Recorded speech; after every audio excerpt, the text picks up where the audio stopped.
Hello friends, welcome to one more rep. எல்லாத்துக்குமே அந்த V taper physique வேணும்னு ரொம்பவே ஆசை இருக்கும். ஒரு சின்ன waist line, நல்ல பெரிய shoulders, நல்ல broad-ஆன back வேணும்னு ஒரு ஆசை இருக்கும். ஸோ அந்த மாதிரி ஒரு physique build பண்ணோம்னா நம்ம வந்து lat muscles-ஐ கண்டிப்பாக ஃபோக்கஸ் பண்ணணும். நம்ம lat muscles-ஐ ஃபோக்கஸ் பண்ணும்போது நம்ம மெயினாக ரெண்டு விஷயம் ஞாபகத்தில் வச்சுக்கணும். ஒன்று வந்து நம்ம latோட thickness based workouts பண்ணணும். இன்னொன்று வந்து நம்ம latோட width based பண்ணி workouts நம்ம பண்ணணும். ஸோ இந்த வீடியோவில் நம்ம அதுதான் பார்க்க போகிறோம். நம்ம latோட width-ஐயும் thickness-ஐயும் இன்க்ரீஸ் பண்ணுறதுக்காக நம்ம ஒரு வெரைட்டி ஆஃப் எக்ஸசைசஸ் இன்றைக்கி நம்ம பார்க்க போகிற வீடியோ வந்து ஒரு பேக் ஒர்க் அவுட்.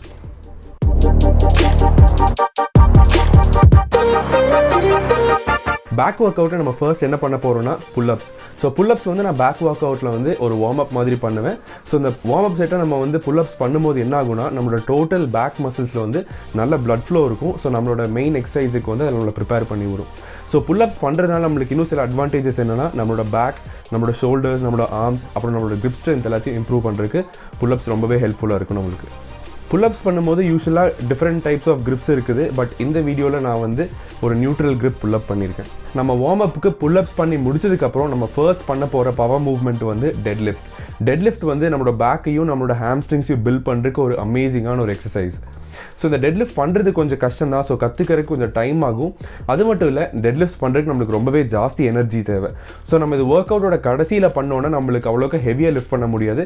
ஸோ நம்ம ஸ்டார்டிங்லேயே நம்மளுக்கு நல்ல எனர்ஜி இருக்கும் போதே டெட்லிஃப்ட்ஸை கொஞ்சம் ஹெவியாக போட்டு முடிச்சிடணும்.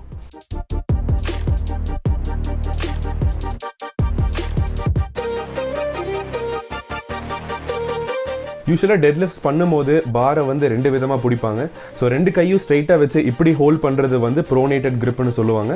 சில பேர் வந்து ஆல்டர்னேட்டட் கிரிப் பிடிப்பாங்க. அதாவது ஒரு கை இப்படி பிடிச்சிருப்பாங்க, இன்னொரு கை வந்து ஆப்போசிட்டில் ஹோல்ட் பண்ணியிருப்பாங்க. ஸோ இந்த ரெண்டு டைப்பாக வந்து கிரிப் பண்ணுவாங்க. டெட்லிஃப்ட்ஸ் பண்ணும்போது இன்னொரு விஷயம் என்னென்னா அந்த பார் வந்து உங்கள் காலில் உரசும் போது ஸ்கின் கிழிஞ்சு மேபி லைட்டாக ரத்தம் வரும். அது அப்படியே தழும்பாயிரும். ஸோ நீங்கள் இனிஷியலாக கற்றுக்கும் போது கண்டிப்பாக உங்கள் காலில் வந்து பார் உரசும். ஸோ உங்களுக்கு அந்த இடத்துல அந்த மாதிரி ஆக வேணாம்னு உங்களுக்கு ஒரு ஃபீலிங் இருந்துச்சுன்னா நீங்கள் கொஞ்சம் லாங்கான சாக்ஸ் போட்டுட்டு அப்புறம் பண்ணுங்கள். ஸோ பார் வந்து உங்கள் ஸ்கின்ல பட்டு கிளியிற சான்சஸ் வந்து ரொம்ப கம்மியாக இருக்கும். பட் நீங்கள் இது பழக பழக உங்களோட ஸ்கில்ஸ் இம்ப்ரூவ் ஆகும், உங்களோட ஃபார்ம் சரியாகி வரும். அப்போ வந்து இந்த மாதிரி பார் உரசுறது வந்து ரொம்ப கம்மியாயிரும். அடுத்தது வந்து லேட் புல் டவுன்.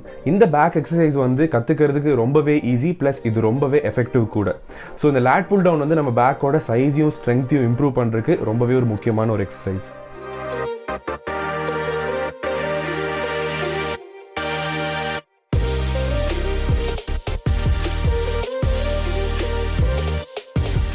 அடுத்தது வந்து T-bar rows. So T-bar rows வந்து ஒரு சூப்பர்பான ஒரு காம்பவுண்ட் மூவ்மெண்ட்.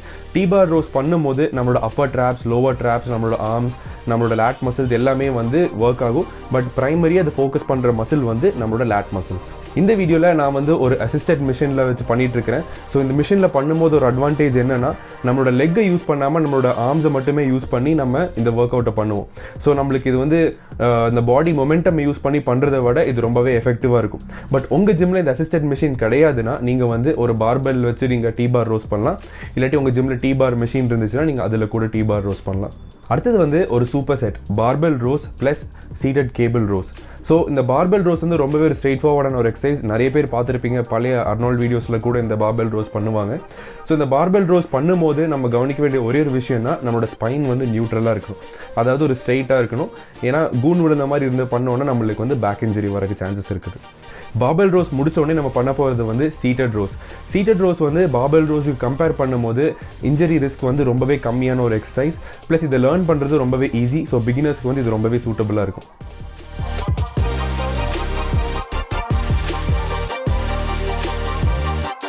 இந்த சூப்பர் செட் முடிச்ச உடனே நம்ம அடுத்ததாக பண்ண போகிற எக்ஸசைஸ் வந்து ஒன் ஆர்ம் டம்பல் ரோஸ்.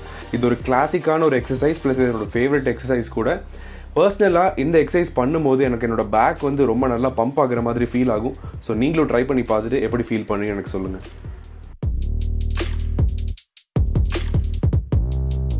அடுத்தது வந்து ஸ்டாண்டிங் லேட் புஷ் டவுன். இந்த எக்ஸசைஸ் பண்ணும்போது நீங்கள் சும்மா அந்த பாரை வந்து ஒரு பாயிண்ட் ஏலேருந்து ஒரு பாயிண்ட் பி வரைக்கும் இழுக்கிற மாதிரி சும்மா இழுத்துட்டு இருக்காதீங்க. நீங்கள் அந்த பாரை கீழே புல் பண்ணும்போது பார் உங்கள் தைஸ் கிட்ட வரும்போது உங்களோட பேக்கை நல்லா ஸ்குவீஸ் பண்ணி உங்கள் பேக்கை நீங்கள் ஃபீல் பண்ணணும். ஸோ இப்படி பண்ணால் தான் இந்த ஒர்க் அவுட் வந்து ரொம்ப எஃபெக்டிவாக இருக்கும்.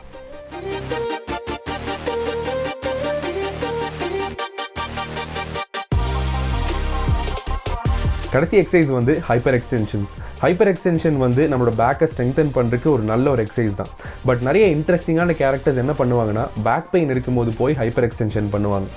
ஹைப்பர் எக்ஸ்டென்ஷன் பண்ணால் கண்டிப்பாக பேக் ஸ்ட்ரெங்தன் ஆகும் தான். பட் உங்களுக்கு பேக் பெயின் இருக்கும்போது நீங்கள் இந்த எக்ஸசைஸை தயவு செஞ்சு பண்ணாதீங்க. இது எப்படி சொல்லணும்னா, உங்களுக்கு முட்டி வலி இருந்துச்சுன்னா நீங்கள் ஸ்குவாட் பண்ண மாட்டீங்க. உங்களுக்கு ஷோல்டர் பெயின் இருந்துச்சுன்னா நீங்கள் ஷோல்டர் ப்ரெஸ்ஸும் பண்ண மாட்டீங்க. பட் ஏன் பேக் பெயின் வரும்போது மட்டும் நிறைய பேர் போய் இந்த ஹைப்பர் எக்ஸ்டென்ஷன் பண்ணுறாங்கன்னு எனக்கு இன்னும் புரியல. அது பண்ணிங்கன்னா உங்கள் பேக் பெயின் ஜாஸ்தி தான் ஆகும். தயவு செஞ்சு அதை பண்ணாதீங்க. அதே மாதிரி இந்த எக்ஸசைஸை முக்கால்வாசி பேர் வந்து தப்பாக தான் பண்ணுவாங்க. அவங்க பண்ணும்போது எப்படி இருக்குன்னா, ஃபுல்லாக கீழே குனிஞ்சிட்டு மேலே நிமிரும் போது ஃபுல்லாக அவங்க பேக் ஒரு ஆர்ச் வர அளவுக்கு அவங்க மேலே போயிடுவாங்க. இந்த மாதிரி பண்ணுறது வந்து ரொம்பவே தப்பு. இது கரெக்டாக எப்படி பண்ணலான்னா, நம்ம கீழே குனிஞ்சிட்டு மேலே வரும்போது நம்ம ஸ்பைன் ஒரு ஸ்ட்ரெயிட் லைனில் வர மாதிரி வந்தோடனே நம்ம ஸ்டாப் பண்ணிடணும். அதுக்கப்புறம் கீழே போயிட்டு திரும்பவும் மேலே வரும்போது அதே பாயிண்டில் ஸ்டாப் பண்ணிடணும். இப்படி பண்ணுறது தான் இந்த ஒர்க் அவுட்டோட கரெக்டான ஃபார்ம். இந்த வீடியோவும் ஒரு இன்டர்மீடியட் டு ஒரு அட்வான்ஸ் லிஃப்டருக்கு தான். நீங்கள் ஒரு பிகினராக இருந்தீங்கன்னா ஃபர்ஸ்ட் வந்து என்னோட push pull and leg split வந்து கொஞ்ச நாள் ஃபாலோ பண்ணுங்கள். அந்த ஒர்க் அவுட்டோட ஃபார்ம் எல்லாம் கரெக்டாக நீங்கள் கற்றுக்கிட்டதுக்கப்புறம் நீங்கள் இந்த வீடியோக்கு வாங்க. ஸோ இந்த வீடியோவில் நான் சொன்ன இந்த எக்ஸசைஸ் எல்லாம் நீங்கள் எவ்வளோ செட்ஸ் அண்ட் எவ்வளோ ரெப்ஸ் பண்ணவங்களுக்கான டீட்டெயில்ஸும் நான் கீழே டிஸ்கிரிப்ஷனில் கொடுத்துருக்கேன். என்னோட பெரிய ஒரு கோலே வந்து என்னென்னா, நம்ம சேனலில் வர எல்லா கமெண்ட்ஸுமே கண்டிப்பாக ரிப்ளை பண்ணணும் அப்படின்னு சொல்லி தான். ஸோ இப்போ சேனல் கொஞ்சம் சப்ஸ்கிரைபர்ஸ் ஜாஸ்தி ஆகிட்டனால நான் சில கமெண்ட்ஸை மிஸ் அவுட் பண்ணுறேன்னு எனக்கு ஒரு ஃபீலிங் வந்திருக்கு. ஸோ நான் என்ன பண்ண போகிறேன்னா, இந்த வீடியோலேருந்து சில வீடியோஸ்க்கு வந்து நான் கமெண்ட்ஸை ஆஃப் பண்ணலான்ட்டு இருக்கிறேன். ஸோ உங்களுக்கு ஏதாவது டவுட்ஸ் இருக்குதுன்னா நீங்கள் டேரெக்டாக வந்து எனக்கு இன்ஸ்டாகிராமில் மெசேஜ் பண்ணுங்கள். ஸோ அந்த நோட்டிஃபிகேஷன் நான் கண்டிப்பாக மிஸ் பண்ண மாட்டேன். ஸோ கண்டிப்பாக நான் உங்ககிட்ட கன்வே பண்ண வேண்டிய விஷயங்கள் எல்லாம் கரெக்டாக கன்வே பண்ணிடுவேன். எனக்கு ஒரு சாட்டிஸ்ஃபேக்ஷன் இருக்கும். ஸோ அதுக்காக தான் நான் இப்படி பண்ணுறேன். இந்த ஒர்க் அவுட் நீங்கள் ட்ரை பண்ணி பார்த்துட்டு அது உங்களுக்கு எந்த அளவுக்கு எஃபெக்டிவாக இருந்துச்சு நீங்கள் எனக்கு மெசேஜ் பண்ணுங்கள். அது தவிர உங்களுக்கு ஃபார்மில் ஏதோ டவுட் இருக்குது, நீங்கள் கரெக்டான ஃபார்மில் பண்ணுறீங்கன்னு தெரிஞ்சுக்கணுன்னா அதை அப்படியே எனக்கு ரெக்கார்ட் பண்ணி நீங்கள் எனக்கு ஒரு இன்ஸ்டாகிராம் மெசேஜாக அனுப்புனீங்கன்னா நான் அதில் உங்களுக்கு பார்த்து ஃபார்ம் கரெக்ஷன் பண்ணித்தேன். ஸோ ஏற்கனவே வந்து ஒரு 2-3 சப்ஸ்கிரைபர்ஸ் வந்து அந்த மாதிரி அனுப்பி நான் உங்களுக்கு ஃபார்ம் கரெக்ஷன் பண்ணி கொடுத்துருக்கேன். ஸோ ஹெசிடேட் பண்ணாமல் எனக்கு அதுவும் சென்ட் பண்ணுங்கள். இந்த வீடியோ உங்களுக்கு பிடிச்சிருந்துச்சுன்னா எனக்கு ஒரு லைக் கொடுங்க. இதான் ஃபர்ஸ்ட் டைம் என்னோட சேனலுக்கு நீங்கள் வரீங்கன்னா மறக்காமல் சப்ஸ்கிரைப் பண்ணுங்கள். அப்படியே கூட இந்த பெல் ஐக்கானை ப்ரெஸ் பண்ணுங்கள். என்னோட பேர் ஆஷிக். நான் ஒரு certified advance physique transformation expert. திரும்ப இதே மாதிரி ஒரு இன்ஃபர்மேட்டிவ் வீடியோட உங்களை சந்திக்கிறேன். பாய் பாய்.